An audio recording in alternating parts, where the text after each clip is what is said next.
মানবাধিকার ও শ্রমিকের অধিকার নিশ্চিত করা অন্তর্বর্তী সরকারের লক্ষ্য বলে জানিয়েছেন শ্রম ও কর্মসংস্থান উপদেষ্টা এম সাখাওয়াত হোসেন। তিনি বলেছেন, এজন্য মালিক শ্রমিক সহ সবার সহযোগিতা দরকার। সকালে মে দিবস উপলক্ষে সচিবালয়ে আয়োজিত সংবাদ সম্মেলনে এসব বলেন তিনি।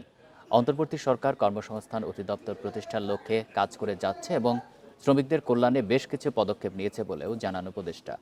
শ্রমিক অসন্তোষ সামাল দিতেই বর্তমান সরকারকে ব্যস্ত থাকতে হচ্ছে বলেও জানান তিনি। শ্রম আইনে অনেক পরিবর্তন আসছে জানিয়ে শ্রম উপদেষ্টা বলেন, বর্তমান সরকারের মেয়াদকালে এই সংশোধিত শ্রম আইন শেষ করার চেষ্টা চলছে। এক প্রশ্নের জবাবে তিনি বলেন, দেশে শিশুশ্রম নিষিদ্ধ হলেও আর্থসামাজিক বাস্তবতায় শিশুশ্রম বন্ধ করা যায়নি।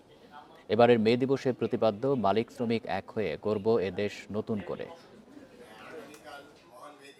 এই সরকারের প্রচেষ্টা হচ্ছে যে হিউম্যান রাইট এবং ওয়ার্কার্স রাইট এটা যাতে সমুন্নত থাকে। আমি নিজেও আইএলওতে গিয়ে এই কথাগুলো বলে আসছি।